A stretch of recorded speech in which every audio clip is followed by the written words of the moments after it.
out here? I'm over here, Jed. Granny, is that you? Shucks, no, Jed. I got prettier feet than that. Prettier drumsticks, too.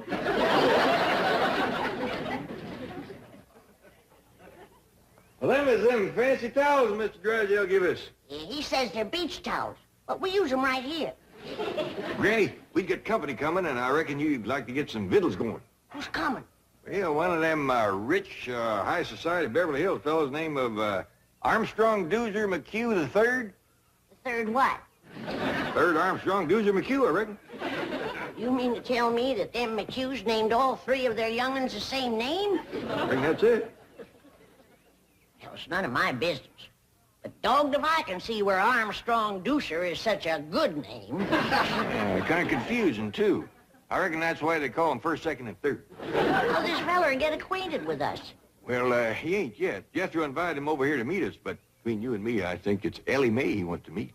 Yeah, Jethro's always bragging about his pretty cousin. I told her there's a fella coming over to meet her, and she promised to put on her prettiest dress. Well, when that Armstrong Doozer gets a look at Ellie, he's gonna forget what number he is. Huh? Over here, Ellie. Ellie Mae Clampett, there is a fella coming to see you. Well, what's wrong, Pa? I put on my prettiest dress. Ellie Mae, look at your feet. You ain't got no shoes on. Well, I'll go put them on. Come back, Ellie Mae. I just can't think of no quicker way to kill a romance than to meet a feller toting a skunk in your arm.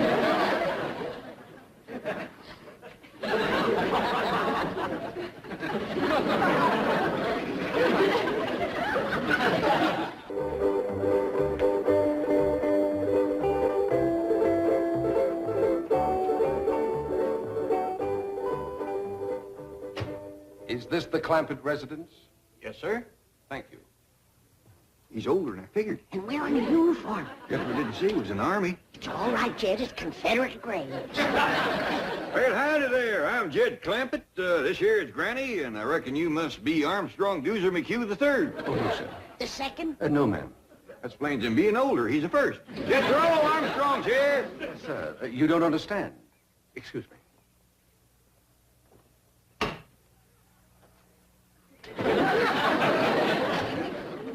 Mr. Clampett, I am Armstrong Doozer McHugh III.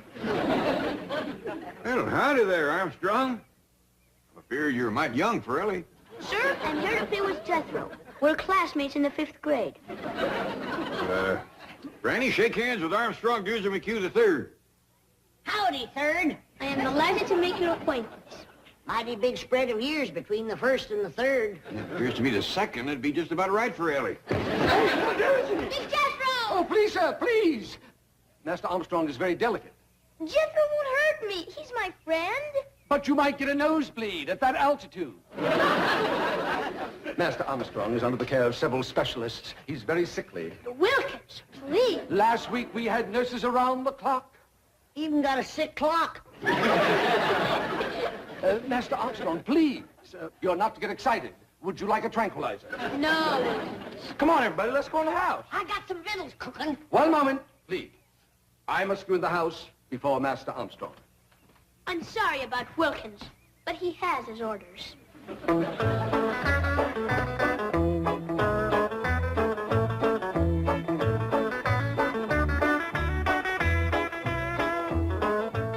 What in the Sam Hill are you doing? This is an allergy spray. He ain't got no allergies. Master Armstrong has several. And spray him. You don't understand. This spray settles the dust in the room. Dust in my house? Why, if you weren't wearing the uniform that I dearly love, I'd ram this down your throat and reach in and push the button. Granny, calm down. Well, I just mopped and cleaned in here just this morning. Madam, the air is filled with minute particles invisible to the naked eye. I don't see them. Hope you brought your swimsuit, little doozy. We got a dandy big cement pond here. Oh, I'm afraid I don't know how to swim. Oh, Jethro will learn you. Oh, no. Master Armstrong's not allowed in the water. No wonder he's got all them allergies. A good hot bath with lye soap That's what he needs. Lysol? Master Armstrong, I don't think I should leave you here. Please, Wilkins. Well, I'll take your temperature and blood pressure before I go. No, Wilkins, I feel fine. Oh, very well. With whom shall I leave the young master's schedule on rest, diet, medication, and telephone numbers of doctors? Well, if it's anything you do with Doctor and Granny, here's the best. Very well. There you are. Now then, antihistamine pills, tranquilizers, acid pills, anti-acid pills, vitamins, iron, liver, yeast extract, antibiotics. Open up, Master Armstrong. It's time for your throat spray. Just a precautionary measure to see that he fights off the respiratory virus. If that rascal comes around here, I'll fight him. Over to school, all the big fellas is always picking on little Doozy. But not when Jethro's around. Oh, I almost forgot. The oxygen tent is in the car. Where shall I set it up? Tent? Yes, sir. Master Armstrong usually spends an hour a day in it. Oh, you like camping, do you? I'll say he does. He's happy as a itchy pig rubbing against a real fence. Speaking of pigs, I got some hog jowl stewing and a possum pie in the oven for this little feller's lunch. Come on.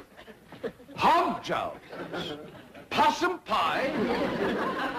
Do you intend to feed those things to Master Armstrong? Why, don't he eat that good at home? Oh, he has an extremely delicate digestive system. At present, he's on a diet of special Swiss yogurt. We hunted all over Beverly Hills to find it. Jethro, get out your rifle and hunt down one of them Swiss yogurts. Okay, Uncle Jed. Oh, and I'll take little Doozy along to make sure I shoot the right kind. Sure. Reckon Granny will know how to cook it once she sees it.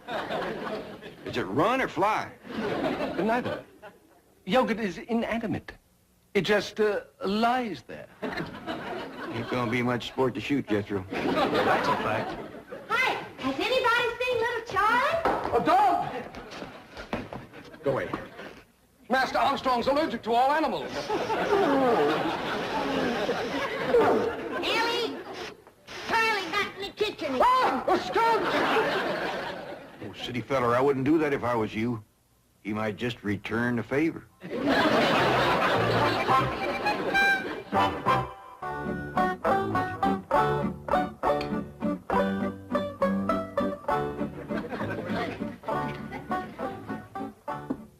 Oh, I'm sorry. You've all finished. Go right ahead and chuck it in there, young fella. Looks like you could use a little fattening up. That's a fact. I've thrown away chicken bones with more meat on them than he's got. You want some more, little Doozy? Oh, no, thank you. It was most delicious. I'd like to tell Chef how to make that. Who's chef? Oh, he's the feller that does the cooking over at Doozy's house. A man in the kitchen? Yeah, Granny. You ought to see him. Cooks in a great big white hat. Well, the first thing to tell him to do is to get rid of the hat and do his cooking in a pot. Well, how come your ma don't do the cooking, little Doozy? Who? Your ma. Oh, Mother. I don't believe she knows where the kitchen is. On her rare visits home, I've never seen her there. Visits home? My mother and father spend most of their time traveling.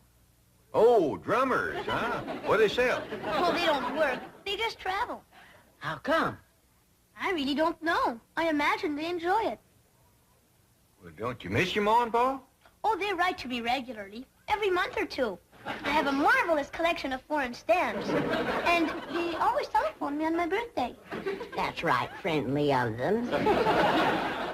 Who looks after you, little Doozy? Oh, mostly the governess. Governess?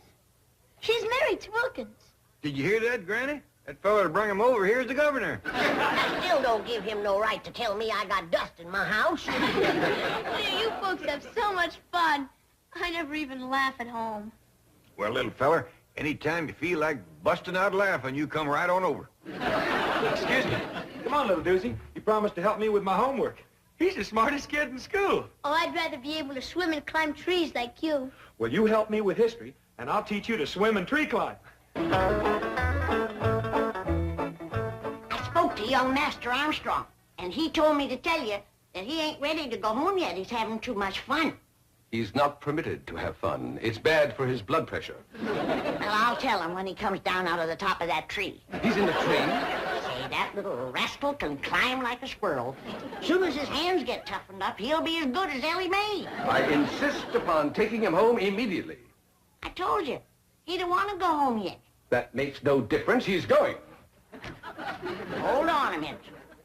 I don't want to tangle with no soldier in the Confederate gray. This is not a Confederate uniform. Now remove your hand and lead me to Master Armstrong. And if I don't, I'll have to take him by force. is that a fact? Like Grant took Richmond. What did you say? I shall take him like Grant took Richmond. That's what I thought you said.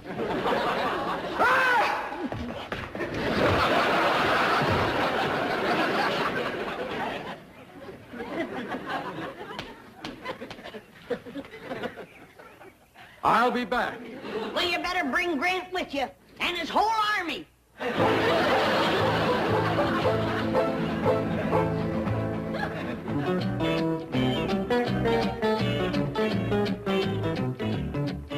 Sorry to interrupt, Chief, but Wilkins here has an urgent problem concerning young Armstrong Dewsum McHugh III. No, what is it?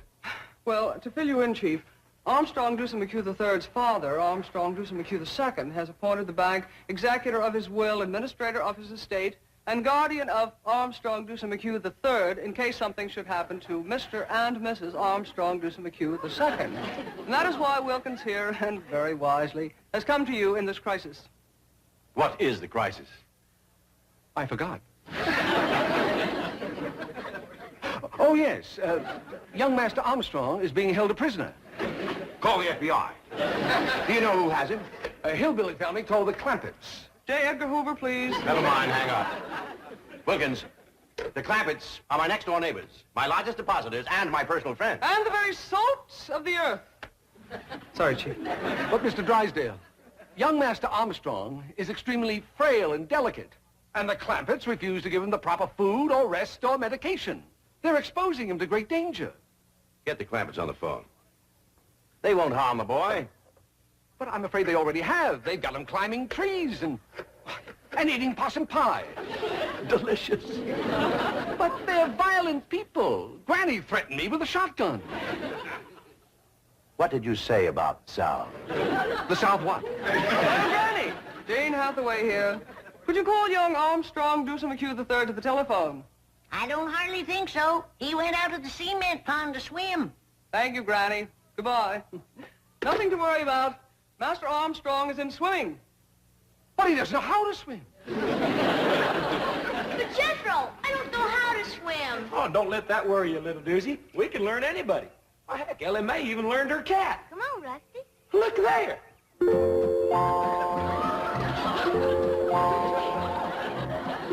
Come on, Rusty. Did you have a good swim? See, little doozy? There's nothing to it. Now, you just watch me and do as I do.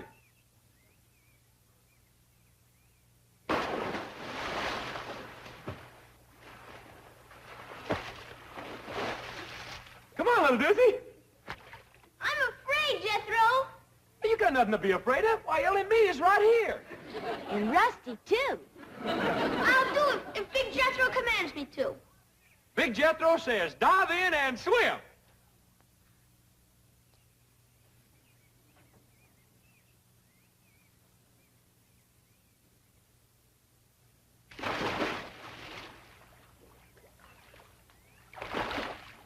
Look, Jethro, I'm swimming! You sure are, little doozy. You just done swum right out of your swimming suit.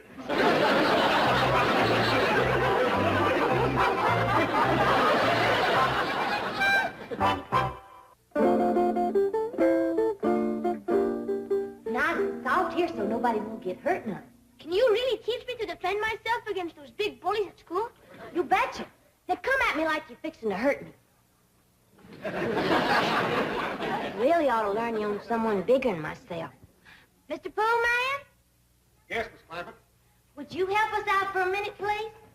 Why, certainly. What can I do for you? Well, I'm trying to learn this here young fella how to protect himself. Now, you come at me like you're fixing to hurt me. Oh, I don't think I'd better. I was in the Marines, you know, and they taught us some pretty rough tactics.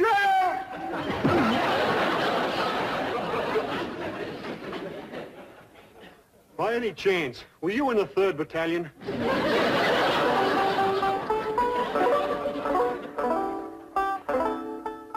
Try that, little doozer. It works. I'll tell you what you can do. You whittle yourself a whole bunch of these, different sizes, tie them together side by each. You can play a real tune. But I don't have a knife, sir. Well, I'll tell you what. If you promise to handle it real careful, like I showed you, safety first, don't cut yourself, you can have this one. Gee, thank you, Uncle Jed. You know, by rights, I ain't your Uncle Jed, just Jethro's. Oh, yes. I'm sorry, Mr. Clampett. Seeing as how you're such a good friend of Jethro's, you can call me Uncle Jed. Now remember, Third, you gotta keep your eye on the cork. When the cork starts bobbing around in the water, then you know that a fish is nosing around the bait.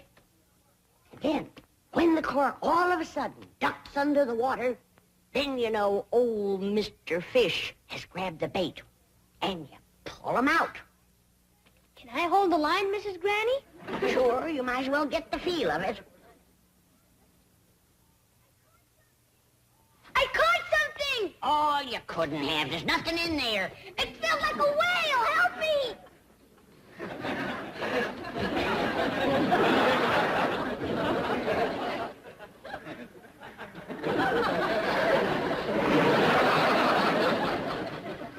I figured I'd let little Lucy see what it was like to catch a big old catfish. You hold it kind of loose this way, you bring your arm back, and just as you let it fly, you give it a little spin. You watch. Perfect ringer, Uncle Jed. Yeah. Now, you try.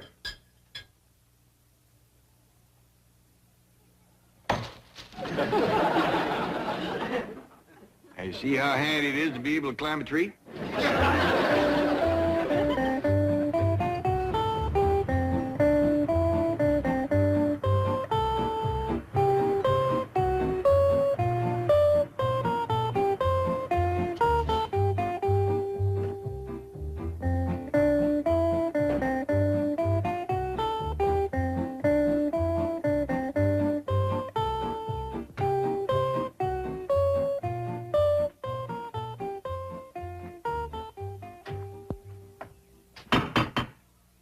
Now, be of good cheer, Wilkins. I am confident that we shall find everything here in possum pot.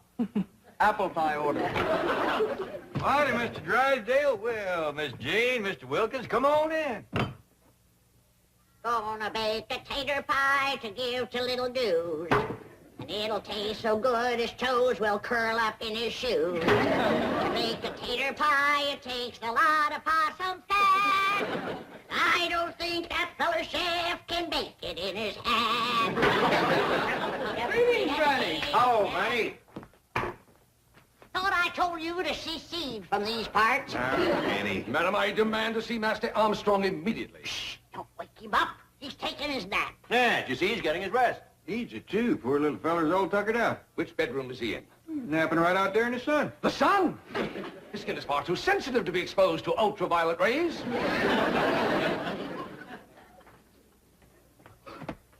He's allergic to animals. Wilkins, I'm not going home. I feel fine. You're coming home and have an antiseptic bath and then spend an hour in your oxygen tent. Wilkins, I'm not going. Then I'll take you by force, You will. like Grant took Richmond.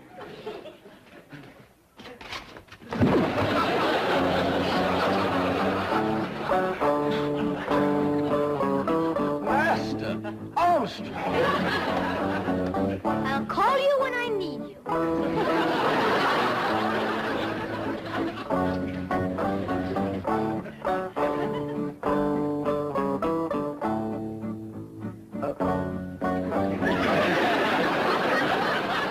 Go away. Scat. Scat. Scat. Scat.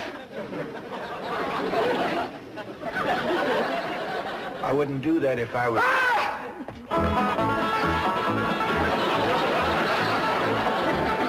I tried to tell him.